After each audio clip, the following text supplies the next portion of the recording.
Good morning, students. From your Vistas book, we are reading the chapter The Enemy.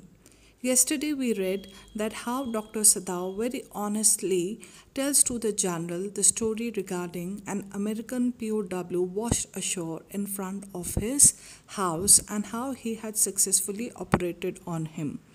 The general uh, does not give orders to arrest Dr. Sadao because he was worried about his health, and he had an extreme faith in the dexterity of Dr. Sadao as a surgeon. So he makes a plan that he would send private assassins to Dr. Sadao's home who are going to murder or do the inward bleeding of this American POW, and moreover, he would get the body removed from those assassins. Let's continue with the reading of the line by line explanation of the chapter. He left the general's presence then and went home, thinking over the plan. So, after meeting the general, Sadao leaves and he is thinking over the plan that he has made along with the general. That is, the private assassins would be coming to Sadao's house any night and would murder this American enemy, and to add to it, they would carry the body also. So, he was thinking about all this plan. In this way, the whole thing would be taken out of his hands, and in this way, Sadao would not be into trouble. Everything would be taken away very easily, worked out very easily. He would tell Hana nothing since she would be timid at the idea of assassins in the house, and he decided that he is not going to tell anything to his wife because she would be scared at the idea of private assassins coming and a murder. In the house, so he thought that it would be better not to tell anything to Hana, and yet certainly such persons were essential in an absolute state such as Japan was. How else could rulers deal with those who oppose them? And then his thought and his thinking of the private assassin, that private assassins are necessary in an absolute state where there is the total power in the hands of kings, and then if there are people who oppose them, if there are rulers who oppose them, then they have to deal with the same with these private assassins. So they are very necessary for a country like Japan. He refused to allow anything but reason to be the atmosphere of his mind as he went into the room where the American was in bed.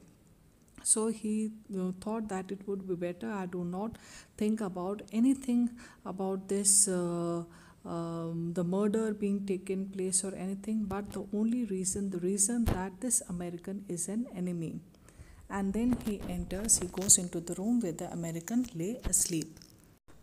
But as he opened the door, to his surprise, he found the young man out of the bed and preparing to go into the garden.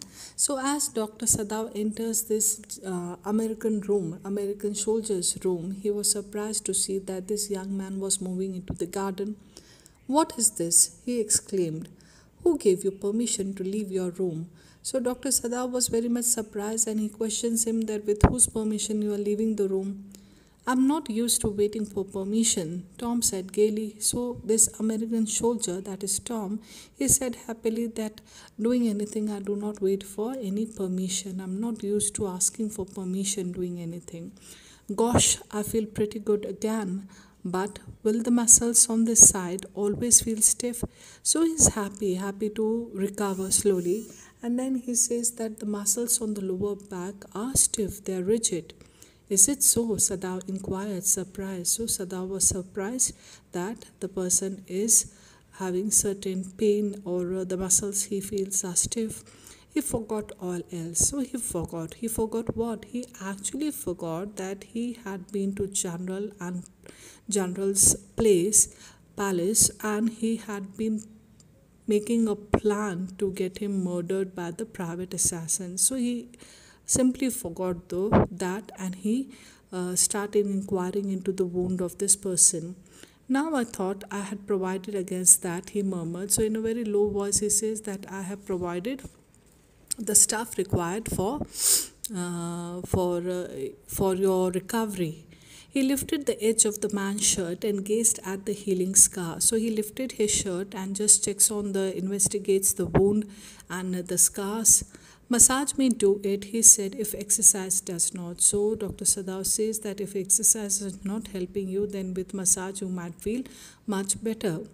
It won't bother me much, the young man said. So this young American enemy says that it won't bother, that is, the scars won't bother him much. His young face was gaunt under the stubbly blonde beard. So his face was very thin, that is, he's still weak, he's under recovery right now, so he's very thin. Say, doctor, I have got something I want to say to you. If I hadn't met a Jap like you, well, I wouldn't be alive today. I know that. So Tom says that he had been very fortunate that he had been harbored in Dr. Sadao's house, and he has been very fortunate to meet a Japanese like Dr. Sadao. Otherwise, he would not have seen this day. He would not have survived to see this day. That is, he wouldn't be alive. Sadao bowed, but he could not speak, so Sadao did not say anything. He just makes a bow to him. Sure, I know that, Tom went on warmly. His big, thin hands gripping a chair were white at the knuckles. So Tom says warmly that yes, I know. I know what? I know that I have been fortunate to be in a Japanese home, or in a person, in a company of you, that is Dr. Sadao, that is that I am alive today. And then he holds a chair, he grips a chair, and when he grips a chair, his knuckles are all white. That is, he's still pale, he's still weak, he's still under the process of recovery. I guess if all the Japs were like you, there wouldn't have been a war. So Tom adds that he wonders that if all the Japanese people were like you, that is kind, with the virtues of humaneness, then there wouldn't have been a reason for war. Perhaps, Sadao said with difficulty, and now I think you had better go back to bed. So Sadao agrees to it, and he says that now it would be better if you take some rest. He helped the boy back into bed and then bowed. Good night, he said. So he helps this boy, young American boy, that is Tom, and he makes him lie in his bed and he wishes him good night. Sadao slept badly that night. Time and again he woke thinking he heard the rustling of footsteps, the sound of a twig broken or a stone displaced in the garden, a noise such as men might make who carried a burden.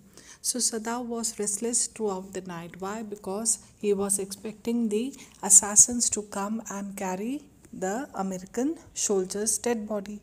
So time and again he was waking up. He was thinking that there is the sounds of the footsteps, or the branch being broken, or the stone being displaced at the walking of the private assassins in the garden, as they're moving in the garden, stone being displaced. And then he felt the noise as if some people are carrying the burden, and this burden is of a dead body, the dead body of the American soldier. So he's wondering, and he's very getting anxious, and he's not able to sleep throughout the night. The next morning, he made the excuse to go first into the guest room. If the American were gone, he could simply tell Hana that so the general had directed.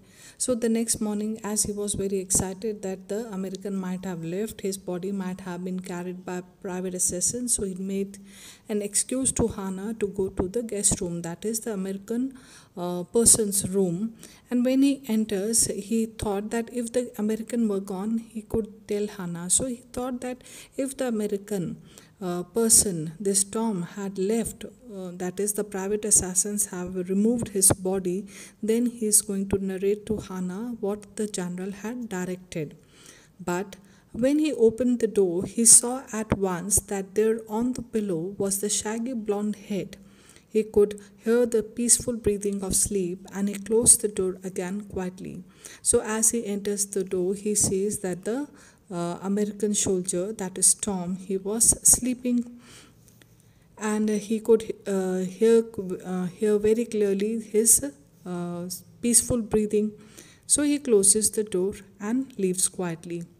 He is asleep, he told Hannah. He is almost well to sleep like that. So he informs Hannah that the person, that is American soldier, is asleep and he is he is good. What shall we do with him? Hannah whispered her old refrain. So Hannah again questions that what are we going to do with this American soldier? Sadav shook his head. I must decide in a day or two, he promised. So Sadav was not able to answer her. He did not tell her about the plans of the general. And so he says that in a day or two, I'll let you know. We are going to do something and we will make this person leave our house. But certainly he thought the second night must be the night. So Dr. Sadav thought that maybe the assassins did not come the first night, so they might be coming the second night. There rose a wind that night, and he listened to the sounds of bending boughs and whistling partition. So that night was a windy night, and the sound could be heard of the branches bending down, and the sound of the leaves, everything could be heard very clearly, and the whistling partitions had, that is, the wind when it passed through the partitions, it made created a noise, it created a sound that could be heard. Hannah woke up. Hannah woke too. Ought we not to go and close the sick man's partition? She asked.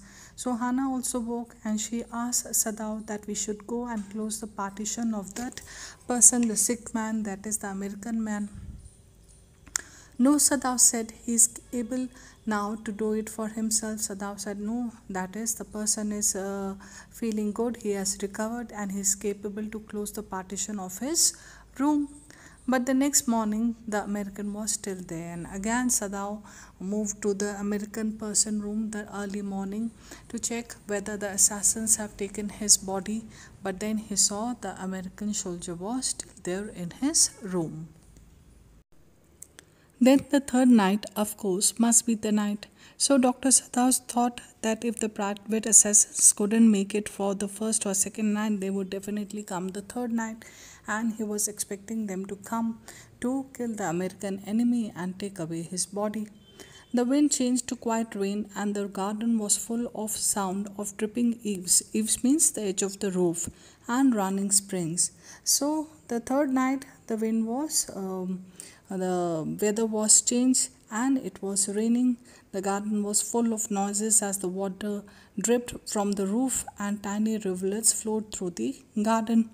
Sadav slept a little better, but he woke at the sound of a crash and leaped to his feet. Now Sadav slept a little better, but as he heard a loud sound, a loud crashing sound, he jumped to his feet. What was that? Hannah cried. The baby woke at her voice and began to wail. I must go and see. So Hannah was also amazed with the crashing sound coming, and the baby also woke and started crying. So Hannah said that I must go and see what that noise was all about. But he held her and would not let her move. But then Dr. Sadav stopped Hannah from moving. Sadav, she cried, what is the matter with you? Now Hannah screamed at Dr. Sadav that what has gone wrong? What is the matter? Don't go, he muttered. Don't go. So Dr. Sadav asked her not to go. His terror infected her and she stood breathless, wailing. Now he saw that Dr. Sadav was scared, and his scare affected Hannah also, and she was all breathless and waiting. So while Dr. Sadav was terrorized, he was scared. He thought that the assassins have come to murder the American and take away his body, and he did not want Hannah to come to know about this murder. So he was terrorized, and seeing him terrorized, even Hannah got scared. There was only silence. They were quiet. There was now nobody speaking. Together they crept back into the bed, the baby between them. So Dr. Sadav and Hannah, they crawled in the bed, and the baby between them, they all slept. Yet when he opened the door of the guest room in the morning, there was the young man. So Dr. Sadav goes to the young man's room early morning and checks on him whether he is there or not, but then the young man was there. He was very gay and had already washed and was now on his feet. He was looking very happy and he had already had his bath and was moving around in the room. He had asked for a razor yesterday and had shaved himself, and today there was a faint color in his cheeks. So a day before he had borrowed a razor, and today he had shaved, and the pink color was shown on his cheeks. That is, he was recovering, he was regaining his strength. I am well, he said joyously. So very happily he announces to the doctor that he is good. Sada drew his kimono round his weary body. So Sada wraps his body with a kimono and his weary body. Weary body, why? Because he's very tired. For 3 nights he has been restless, waiting for the assassins to come. He could not, decided suddenly to go through another night. So he decided that another night waiting for the assassins to come would be very difficult. It was not that he cared for this young man's life. It is not that he is bothered about the American enemy. No, simply it was not worth the strain. So he could not bear that stress and anxiety any longer. You are well, Sadav agreed. He lowered his voice. You are so well that I think if I put my boat on the shore tonight with food and extra clothing in it, you might be able to row to that little island not far from the coast. So Dr. Sadao says to this American enemy that I think you are well, you are good enough, you have recovered well. And when he is speaking in a very low tone, and he says that you are well enough that if I arrange a boat for you for tonight and I provide you or stock you with food and clothing, you would be able to sail to the little island not far from the coast. It is so near the coast that it has not been worth fortifying. So he says that island is so near the coast that it had never been guarded. Nobody lives on it because in a storm it is submerged. So here Dr. Sada informs that there's no inhabitant on that island because during the storm it is sunk in the sea. But this is not the season of storm. But now at this part of the time it is no storm. You could live there until you saw a Korean fishing boat pass by. They pass quite near the island because the water is many fathoms deep there. So Dr. Sadav asked this American enemy soldier that you are to row your boat, you are going to sail from the coast to that island and you have to stay on that island till you see a Korean fishing boat go nearby the island. And these fishing boats go close to the island. Why? Because the depth of the water is there close to the island. The young man, stared at him, slowly comprehending. Do I have to? He asked. So this young man is very much amazed and he stares at Dr. Sadaw, trying to understand that do I have to? That is it necessary? I think so, Sadav said gently. You understand? It is not hidden that you are here. So Dr. Sadav very gently, softly says that yes, this is what I think should be done because many people know that you are here. Who is this many people? These many people are the servants of the family and the general. So it is not hidden that an American soldier is hiding here. The young man nodded in perfect comprehension. Okay, he said simply. So the young man nods, that is, he understands, he moves his head in acceptance, and then he says, okay. Sadav did not see him again until evening. So Sadav left the room, telling the young American enemy, that is Tom, that he has to sail to the small island during the evening time, night time. So he left the room and he did not meet him again until evening. As soon as it was dark, he had dragged the stout boat down to the shore, and in it he put food and bottled water that he had brought secretly during the day, as well as 2 quills he had brought at the pawn shop. So as it was dark, it was evening, he pulled the big boat out to the shore and he placed the food and the bottled water in that boat. And this food and bottled water he had secretly bought during the day, and he also placed 2 quills in the boat, and this he purchased from the pawn shop. The boat he tied to a post in the water, for the tide was high. Now the tide was high that day, that evening, so he tied the boat to a pole. There was no moon, and he worked without a flashlight, so it was a moonless night. So it was dark, he had to work without a flashlight so that nobody notices him. When he came to the house, he entered as though he were just back from his work, and so Hannah knew nothing. So when he returned the home, he pretended as if he is returning from his office, he is returning from his work. So Hannah did not learn about Sadav's plan to provide boat and stuff to the American enemy so that he could leave to the nearby island. Yumi was here today, she said as she served his supper. So Hannah offers food to Dr. Sadav and informs him at the same time that Yumi had visited the house. Though she was so modern, still she did not eat with him. Now Hannah writer informs us that Hannah is a modern woman, but then she does not sit along with her husband to eat food, neither she eats before him.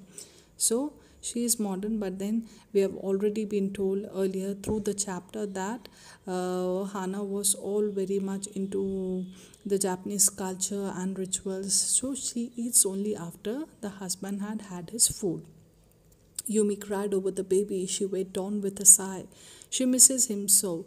So Hannah informs Dr. Sadav that Yumi was missing the babies, and she was crying. The servants will come back as soon as the foreigner is gone, Sadav said. So Sadav tries to console Hannah that the servants will return back to their services as soon as the American leaves from the house. He went into the guest room that night before he went to bed himself and checked carefully the American's temperature, the state of the wound, and his heart and pulse. Now, before Dr. Sadav could go to his room and take rest for the night, he went to the American prisoner's room. And when he goes over there, he checks carefully the wound, the temperature of the American prisoner. Then he checks the wound, that the wound has been recovered or not. He checks his heart, and then he checks his heartbeat. The pulse was irregular, but that was perhaps because of excitement. Now the pulse was unsteady, but then he was excited because he was free. He was leaving the house. The young man's pale lips were pressed together and his eyes burned. So this young man's lips were pressed together and his eyes were red. Only the scars on his neck were red, and the scars on his neck were reflected red. That is, the scars were not healed. I realize you are saving my life again, he told Sadav. So American soldier Tom, he says that I believe that my life has been again saved by you. Not at all, Sadav said. It is only inconvenient to have you here any longer. So Sadav says that's not you that I am trying to save. It is just that it is inconvenient for us to have you in our house. As people know about it, it is not anymore safe. He had hesitated a good deal about giving the man a flashlight, but he had decided to give it to him after all. Now Dr. Sadav was reluctant to give his flashlight to this American soldier, but then he decided that he needs to give him. It was a small one, his own, which he used at night when he was called. So this was a small flashlight, and he used to utilize this flashlight when he was called for emergency at the night time, when he had to pay a visit to his patients during the night time. So he used it for himself. Now he hands over this flashlight to this American soldier. If your food runs out before you catch a boat, he said, signal me 2 flashes. At the same instant, the sun drops over the horizon. Now Dr. Sadav is giving him certain instructions. What instruction? That suppose his food finishes, that your food finishes, before you catch a boat, before you get a Korean boat, what you are going to do at the time of evening, that is the dusk time when the sun drops over the horizon, that time you are going to signal two flashes with this flashlight. Do not signal in darkness, for it will be seen. And then he clearly gives an instruction that during the night time you do not have to use this flashlight because it would be seen by the people or the guards. If you are all right but still there, signal me once. And again the second instruction was what? That you are there on the island, you have not got the boat, you are safe, you have to signal once, but that again during the dusk time. You will find fish, fresh fish, easy to catch, but you must eat them raw or fire would be seen. And he says that Dr. Sadao gives him the third instruction that he would get those fish by the island, but then he cannot cook that fish, he has to eat it raw because the fire would come into notice.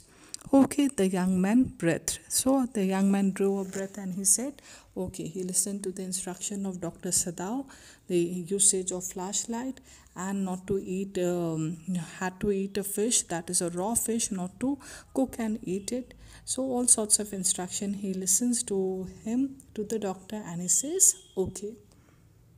He was dressed now in the Japanese clothes which Sadao had given him, and at last moment Sadao wrapped a black cloth about his blond head.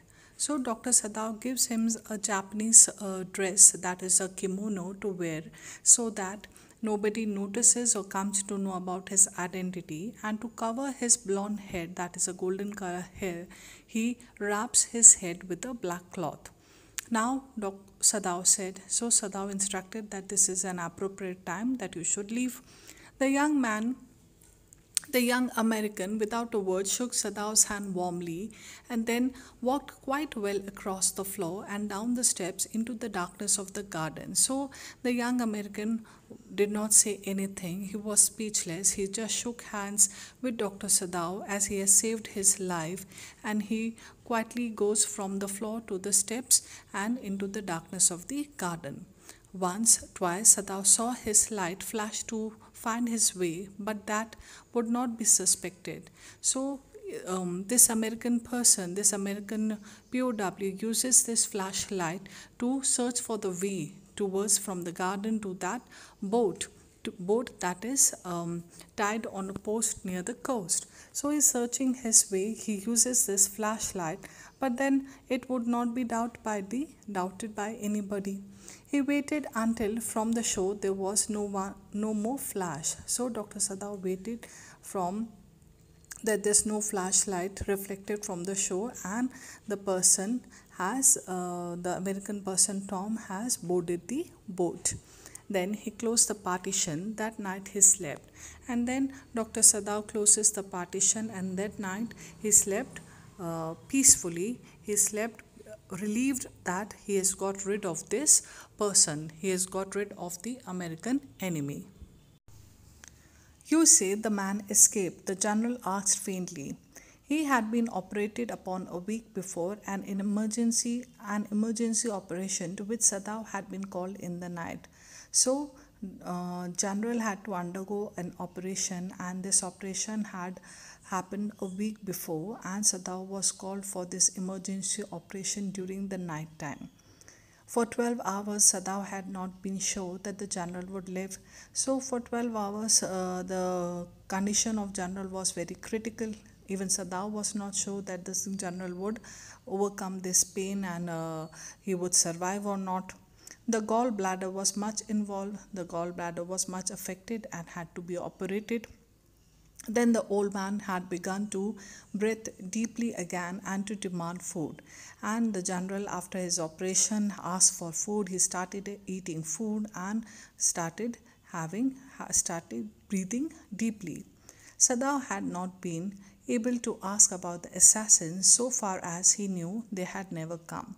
So the general very faintly, why? Because he is weak, he has undergone an operation a week before. So he asked Sadao that the man has escaped. That is, Dr. Sadao has told him that the young American had left the room, had left his house and escaped. So Sadao was not able to ask about the private assassin. He was not able to ask that you promised that the private assassin, the killers, would come and murder him, as the general was not keeping. Well, he is still to recover. He will take time to recover. He has undergone an operation. So far as he knew, they had never come. As far as Sadao understands, the general had forgot about his promise and he never sent any private assassins to his home.